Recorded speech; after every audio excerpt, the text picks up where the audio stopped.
벌써 3월의 마지막 주일입니다. 사순절도 이제 4주째 접어들어가고 있습니다. 이 정말 징글징글한 코로나가 어느덧 우리 생활의 일부가 되어버린 듯이 익숙해졌습니다. 예전에는 하루 확진자가 한 1,000명만 넘어도 난리가 날 것처럼 긴장을 했는데 이제는 한 30만 명이 넘어가도 넘어갔나 보다 하고 지내게 됐어요. 또 코로나가 걸리면 예전에는 정말 큰일 나는 줄 알았는데 이제는 걸리면 또 걸리는가 보다, 올 게 왔구나 싶은 생각도 듭니다. 고난도 익숙해지면 제법 견딜만해지는 것 같습니다. 지난 2년하고도 한 3개월쯤 이 코로나 시절 아주 오래됐어요. 이제는 좀 끝날 때도 되지 않았나 하는 생각이 듭니다. 이제 사실 코로나 때문에 하지 못하는 일은 법적으로는 거의 없는 것 같습니다. 사실상 사회적 거리두기도 끝이 났어요. 공동 식사하는 것 외에 우리가 특별히 제약받는 것은 없는 것 같아요. 아무리 확진자가 많이 나와도 이제는 그냥 사는 겁니다. 코로나에 걸릴 때는 걸리더라도 할 일은 하고 살자 하는 게 요즘 우리가 코로나를 대하는 태도가 아닌가 싶어요. 이 코로나라고 하는 게 어느 날 갑자기 오늘부터는 코로나 끝났습니다 하고 딱 끝나는 건 아니랍니다. 그냥 적당히 크게 위험하지 않는 선에서 어느 정도 조심하면서 그렇게 관리하면서 살아가야 되는 시대가 된 거죠. 코로나 확진자 수도 정점을 찍고 조금씩 줄어들고 있다고는 하니까 이제는 서서히 우리의 일상을 되찾을 때가 되지 않았나 하고 조심스럽게 기대를 해봅니다. 그런 기대하는 마음으로 오늘의 말씀을 묵상하게 되었습니다. 오늘 말씀은 이스라엘 백성들이 마침내 광야 생활을 마치고 그 새로운 시대를 열어가는 그 길목에 서 있을 때의 이야기입니다. 이스라엘의 광야 생활은 이스라엘 백성들이 홍해를 건너면서 시작을 했어요. 그리고 요단강을 건너가면서 광야 생활이 끝이 납니다. 모세가 바다를 향해서 지팡이를 들고 손을 뻗을 때 홍해가 갈라졌듯이 이번에는 언약궤를 맨 제사장들이 요단강을 향해 담대하게 걸어갔을 때 요단강이 갈라집니다. 그렇게 해서 이스라엘 백성들이 요단강을 건너고 정말 멋지게 광야 생활이 끝이 났어요. 하지만 광야 생활이 끝났다고 해서 그들의 고난이 모두 끝난 것은 아닙니다.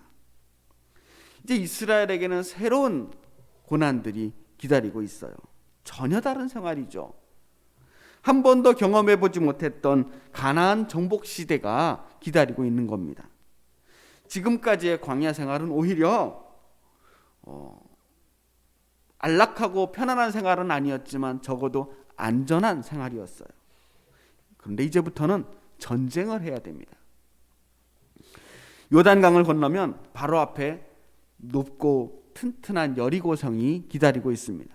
그뿐만이 아니에요. 가나안에 7 족속들이 있습니다. 그 7 족속 하나하나가 보통 대단한 족속들이 아닙니다. 이제부터는 그 가나안 토착민들과 하나하나 싸워서 이 땅을 정복해야 합니다. 근데 만만하지 않은 거죠. 이미 요단강을 건넜습니다. 뒤로 돌아갈 길이 없어요. 애굽은 말할 것도 없고 광야로도 돌아갈 수가 없습니다.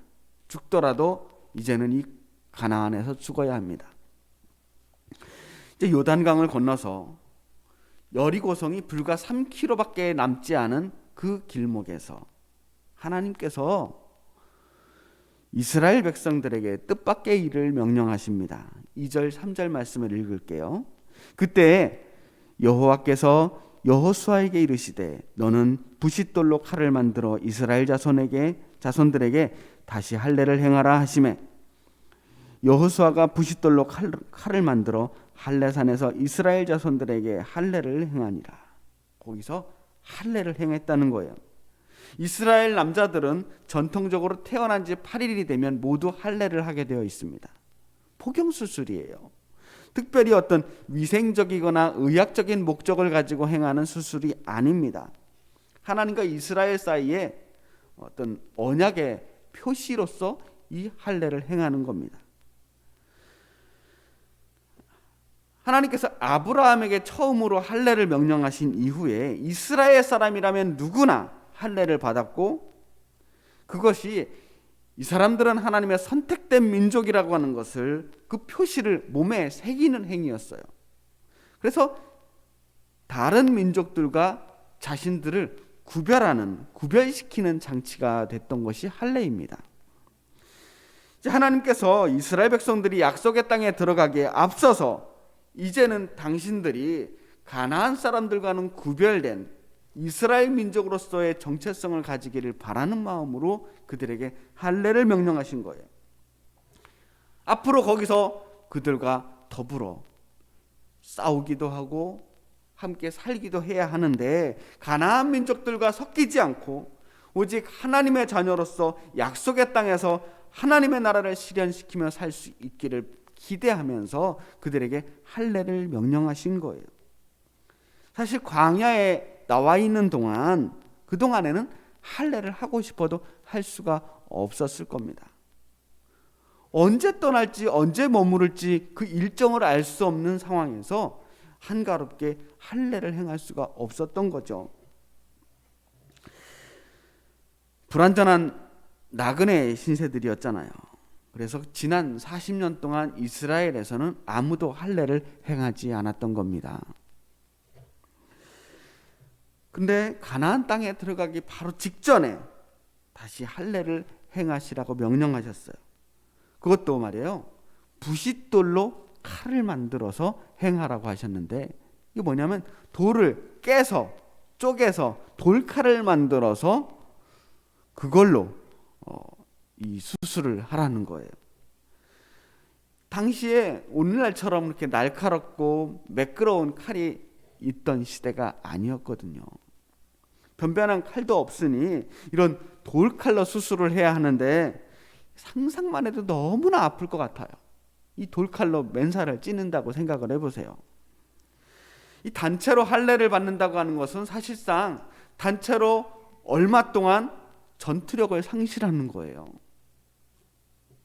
제대로 된 항생제도 없고 진통제나 치료약도 없는 상황에서 살점을 잘라내고 그 살이 다시 아물 때까지 기다리는 동안 그 모든 사람들이 고통을 견뎌야 하는 거죠.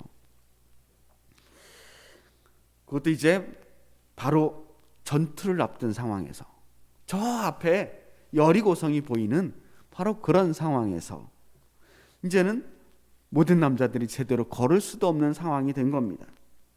만약에 지금 이스라엘 민족이 그런 상황이 있다는 것을 누구라도 알아차리기라도 했다면, 그 상태로 쳐들어오면 누구도 저항하지 못하고 몰살을 당할 수도 있는 아주 위험한 상황인 거죠. 하지만 이게 하나님 명령이었습니다. 지금 하나님께서는 전쟁의 승리보다 더 중요한 것이 하나님의 백성이 되는 것이다 라고 말씀하시는 거예요. 이스라엘 민족을 진정한 하나님의 백성으로 부르시기 위해서 이 중요한 순간 결단을 요구하시는 겁니다. 지금 여기서 할례를 행하라. 너희들 진정으로 목숨 걸고 내 백성이 되겠느냐는 거예요. 그런데 놀라운 것은 이런 상황임에도 불구하고 누구도 군소리하지 않고 이스라엘 백성들이 모두 할례를 받았다고 하는 사실입니다. 어떻게 이렇게 될 수 있었을까요?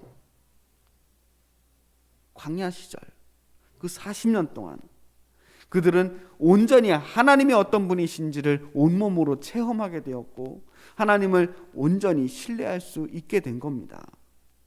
40년의 광야 생활이 헛되지 않았다고 저는 믿어요. 그래서 그들은 요단강 옆에 있는 길갈이라고 하는 그 옆에서 할례산, 할례산은 할례를 받은 산이에요. 특별한 산 이름이 아니고 그들이 그 근처에서 할례를 받습니다. 또 모든 백성에게 할례 행하기를 마침에 백성이 진중 각 처소에 머물며 낫기를 기다릴 때, 이제 나아야 돼요. 할례를 다 받았으니 상처가 낫기를 기다리는 수밖에 없습니다. 얼마나 기다려야 될지 모르지만 몸이 낫기까지 그냥 무작정 기다리는 겁니다. 그들은 이제 자신의 힘과 능력들을 포기하고 정말 하나님의 능력에 의지하기로 결단한 겁니다.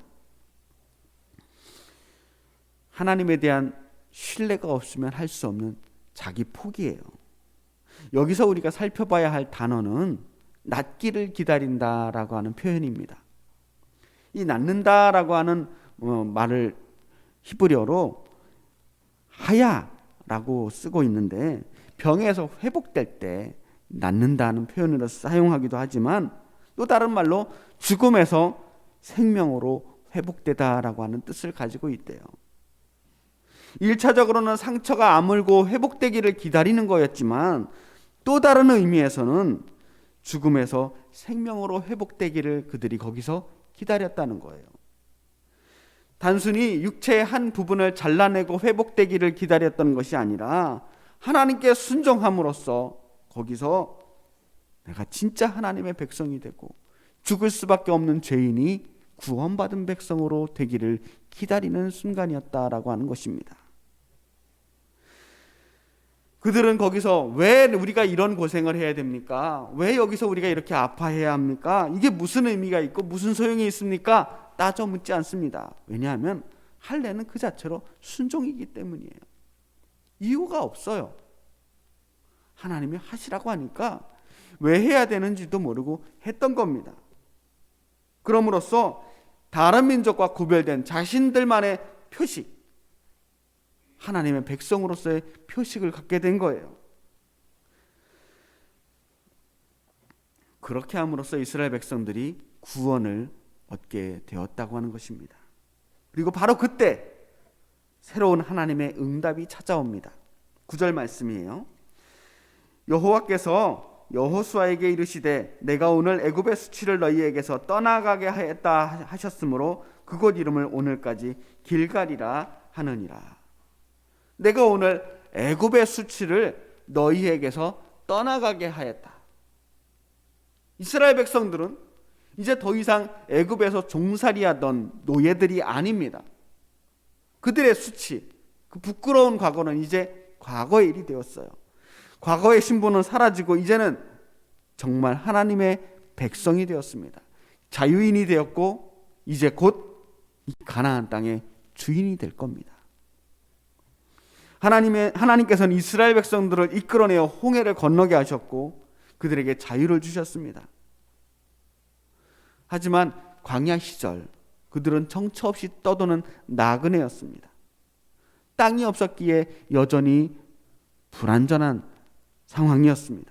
하지만 이제 광야를 지나고 요단강을 건너고 가나안 땅 문턱에 와 있습니다.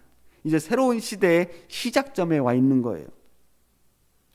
전쟁에 앞서 할례를 행함으로써 하나님의 백성이 됨과 동시에 이제 앞으로 싸워야 될 싸움은 하나님이 함께 하시고 하나님이 이기게 하시겠다고 하는 약속을 주신 거예요. 이스라엘 그 민족이 가지고 있는 힘과 능력이 문제가 아닙니다. 그들이 하나님의 백성이 되는 순간 이스라엘 군대는 하나님의 군대가 돼요. 그들이 가지고 있던 모든 염려와 두려움이 이제는 사라지게 됩니다. 그것을 길갈이라 부르기로 했대요. 길갈은 원래 굴리다라고 하는 뜻을 가지고 있지만 또 다른 말로 없애다라고 하는 뜻도 가지고 있습니다. 길갈은 이스라엘 백성들이 요단강을 건넌 후에 각 지파별로 돌 하나씩을 굴려와서 그곳에 세워놓고 단을 쌓아요. 그렇게 돌을 굴려온 곳이라고 하는 뜻을 가지고 있지만 또 다른 말로는, 또 다른 의미로는 그곳에서 이스라엘 백성들이 할례를 행함으로써 지금까지 가지고 있던 그들의 수치와 부끄러움, 과거의 그 노예의 그 모든 부끄러움들을 없앤 곳, 또 앞으로 가야 할 두려움과 걱정들을 없앤 곳이 되는 것입니다. 그래서 그것이 길갈이 되는 거예요. 우리에게도 길갈과 같은 곳이 필요합니다. 길고 긴 광야 생활을 끝내고 우리가 가지고 있던 근심과 걱정을 내려놓을 수 있는 곳. 앞을 향해 나아가기 위해서는 우리의 마음의 짐을 털어놓을 곳이 필요한 거예요. 우리를 짓누르고 있는 그 상처들을 치유하기 위해서는 고단한 광야의 짐을 풀기 위해서 오늘 우리는 마음의 할례를 해야만 합니다. 잘라낼 것들을 잘라내고 하나님의 자녀로서의 결단들을 해야 하는 거예요. 다른 걱정과 근심, 지나친 자의식과 열심, 어쩌면 더 열심히 해보려는, 더 잘해보려고 하는 과도한 열정까지도 내려놓아야 될 수도 있습니다. 하나님께 우리의 갈 길을 맡기고 진정으로 자기 비움의 시간이 있어야 되는 거예요. 스스로 약해지고 가난해지고 무기력해지는 자기 포기의 시간들이 필요합니다. 그런 영적 할례의 시간들이 우리가 여리고성을 향해서 또 가나안 땅을 향해서 갈 수 있는 힘과 능력의 원동력이 되는 시간이에요. 사람들은 그렇게 스스로 자기의 힘을 빼기 위해서 노력하고 있습니다. 어쩌면 금식이라든가 여러 가지 자기 비움들의 그 결단들이 괜한 노력이 아니라 몸부림이라고 저는 생각해요. 내가 더 약해지기 위한 몸부림이죠. 10절 11절 말씀을 읽겠습니다. 또 이스라엘 자손들이 길갈에 진쳤고 그달 14일 저녁에는 여리고 평지에서 유월절을 지켰으며 유월절 이튿날에 그 땅의 소산물을 먹되 그날의 무교병과 볶은 곡식을 먹었더라. 그렇게 그들이 다 몸을 회복하고 나서 이제 그 자리에서 진을 칩니다. 진을 쳤다는 것은 대열을 정돈하고 싸울 준비를 했다는 것입니다. 그리고 그달 14일 저녁 그들은 여리고 평지에서 유월절을 지킵니다. 이 유월절은 이스라엘 민족들이 지냈던 세 번째 유월절이에요. 첫 번째 유월절, 두 번째 유월절은 언제였을까요? 첫 번째 유월절은 애굽을 탈출하기 전날 밤, 그날 밤에 맨 처음 유월절을 지켰어요. 애굽 땅의 모든 마다들이 죽던 그날 밤에 이스라엘 민족들은 전부 집집마다 문 앞에 문설주와 좌우인방, 문을 중심으로 뺑 둘러 이 테두리에 숫 양의 피로 빨갛게 색칠을 합니다. 그리고 그 양의 살과 내장을 굽고 누룩을 넣지 않는 빵, 무교병을 굽고 쓴 나물과 함께 급하게 먹었습니다. 첫 번째 유월절은 온 땅에 벌어진 끔찍한 재앙을 피하는 의식이었고 또 앞으로 가야 할 광야의 생활을 미리 마음으로 준비하는 의식이기도 했습니다. 그렇게 첫 번째 유월절을 기점으로 출애굽의 여정이 시작된 거예요. 이 유월절을 통해서 애굽의 종살이를 벗어나게 됐고 마침내 애굽을 탈출하게 된 겁니다. 두 번째 유월절은 언제였냐면 이스라엘 백성들이 그 시내산 기슭에 도착했을 때였어요. 그 시내산에서 아마도 애굽에서 가져왔던 마지막 남은 양식들을 가지고 아끼고 아끼던 그 양식을 가지고 유월절을 지켰을 것입니다. 그들은 이제 홍해를 건너고 시내산까지 오면서 어느 정도의 광야를 조금 체험했을 한 1년쯤 되었을 무렵이었을 거예요. 지나간 광야 시간을 곱씹어 봅니다. 자기들이 어디서부터 왔고 앞으로 어디로 가야 할지를 확인하는 시간이에요. 애굽에서 나와 하나님이 약속하신 가나안 땅을 향해 가는 것을 확인하면서 첫 번째 유월절을 떠올리며 두 번째 유월절을 지켰을 겁니다. 그 두 번째 유월절은 하나님께서 자신들을 어떻게 구원하셨는지를 기억하면서 앞으로 다가올 시간들을 기대하는 시간이었습니다. 그렇게 두 번째 유월절을 지킴으로써 이스라엘 백성들은 그 40년의 광야 생활을 견딜 수가 있었어요. 그리고 시내산에서의 유월절 이후에 39년이 지난 시점에서 이제서야 그 땅에서 길갈에서 세 번째 유월절을 지키게 되는 겁니다. 원래 유월절은 매년 지켜야 되는 거거든요. 율법에는 매년 지키라고 나와 있어요. 첫째 달 14째 날 유월절을 지켜야 한다라고 되어 있는데, 그런데 광야라고 하는 곳은 유월절을 지키기가 참 어려운 환경이에요. 그 척박한 땅에서 먹을 거라고는 하늘에서 내려주시는 만나밖에 없는데 어떻게 무교병을 구울 수 있겠어요? 이제 요단강을 건너고 가나안 땅에 도착하고 나서야 비로소 세 번째 유월절을 지킬 수가 있었던 겁니다. 이제는 애굽도 아니고 광야도 아니고 약속의 땅에 도착해서 하나님의 약속을 확인하면서 지키는 유월절이 되었습니다. 세 번째 유월절은 그 가나안 땅에서 난 곡식으로 만든 무교병을 구웠어요. 그리고 그 곡식을 볶아 먹으면서 유월절을 지킵니다. 얼마나 감격스러운 순간이에요. 살아계신 하나님이 지난 40년 동안 자신들을 이끌어 주셨던 것을 돌아보면서 감사의 유월절을 지키는 겁니다. 그동안 얼마나 힘들었어요. 40년 동안.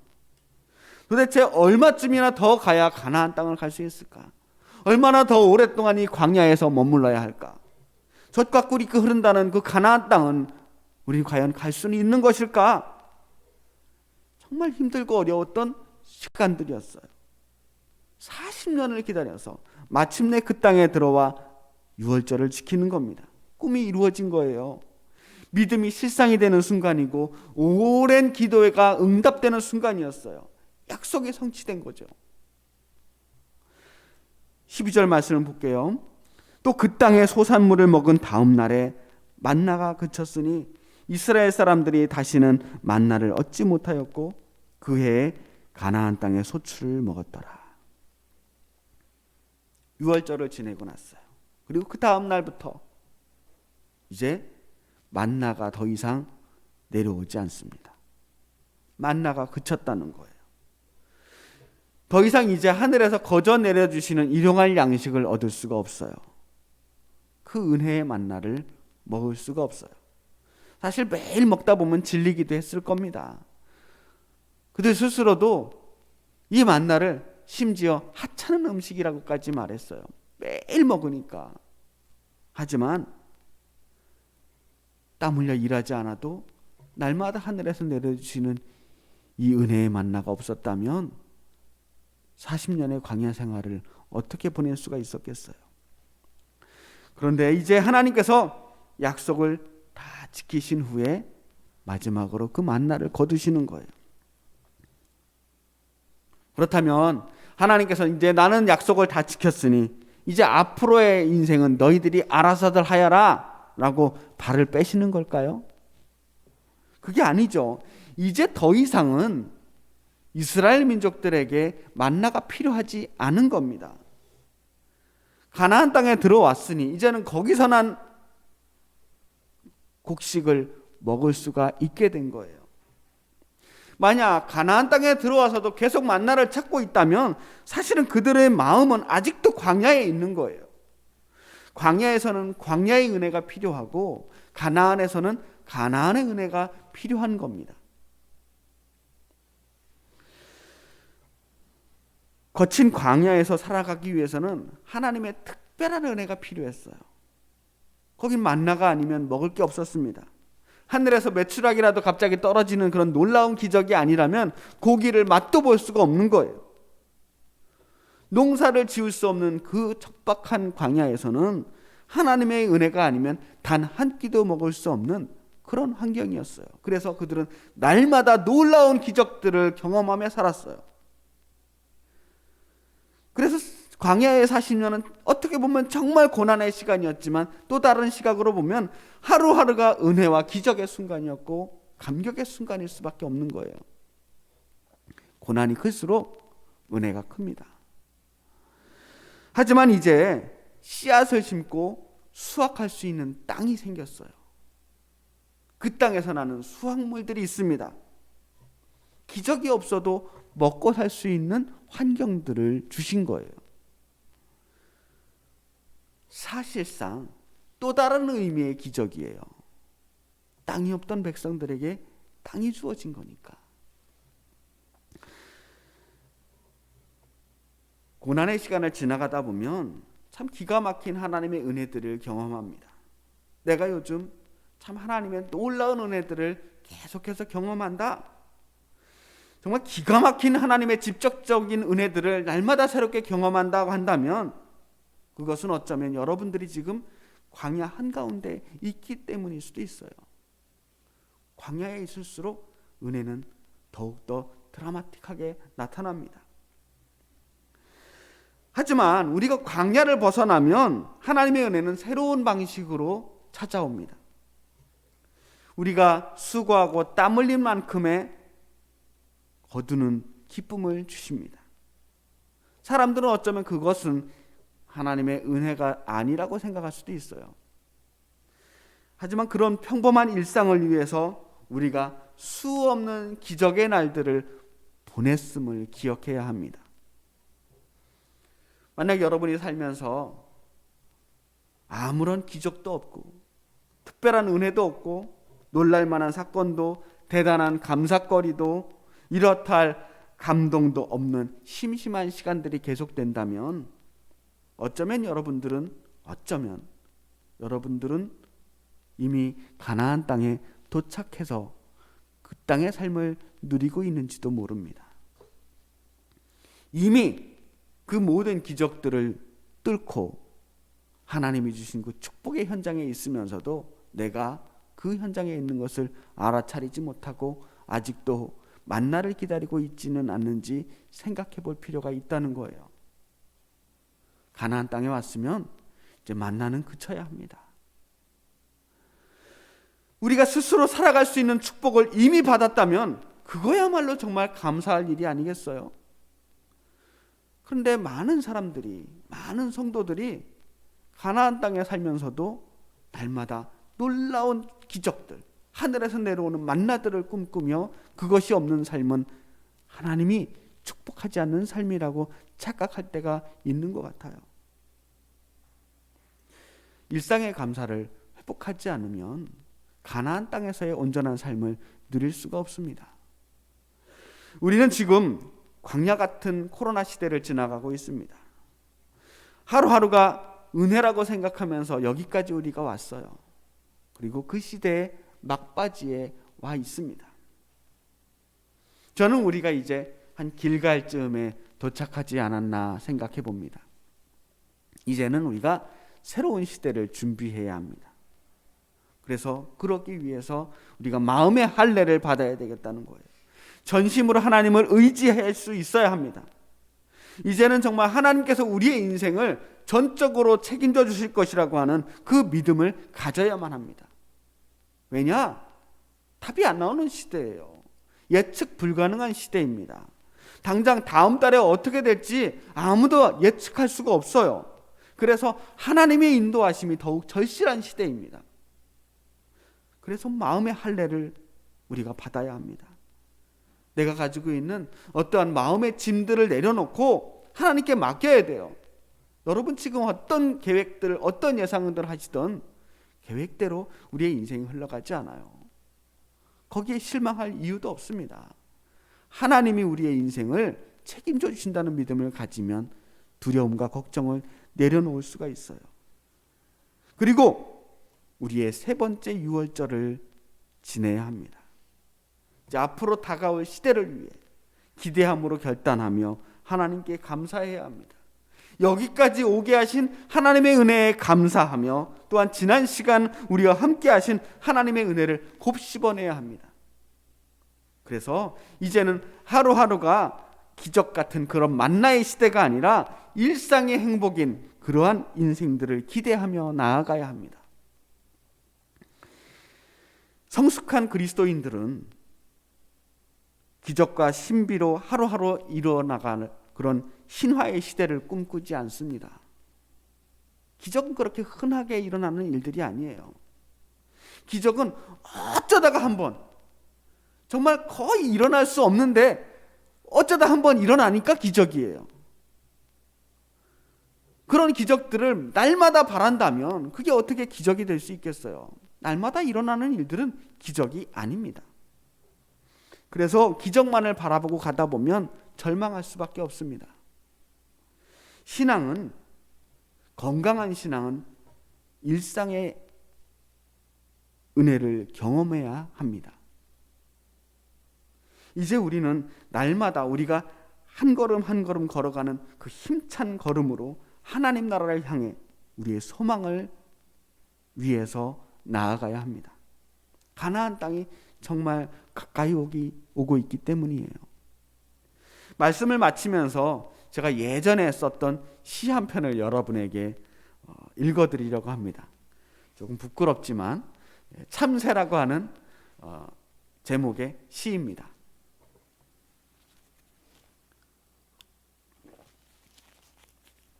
참새. 새가 꼭 큰 날개와 날카로운 부리를 가져야만 하는 것은 아니지. 자유롭게 활강하며 우아하게 착륙하는 새만 있는 것도 아니지. 한 뼘을 날기 위해서라도 절대 날개짓을 거르지 않는 새가 있지. 그런 새가 진짜 새야. 하늘을 나는 것에 대한 소중함을 알고 있거든. 참새라고 불러줘. 우리 모두 저 참새처럼 매일매일 하루하루 성실하게 날개짓을 하면서 매일매일의 은혜와 매일매일의 감사로 저 가나안 땅, 저 약속의 땅을 향해서 힘차게 날아가시는 우리 엘림교회 성도님들이 되시길 주님의 이름으로 축복합니다. 기도하겠습니다.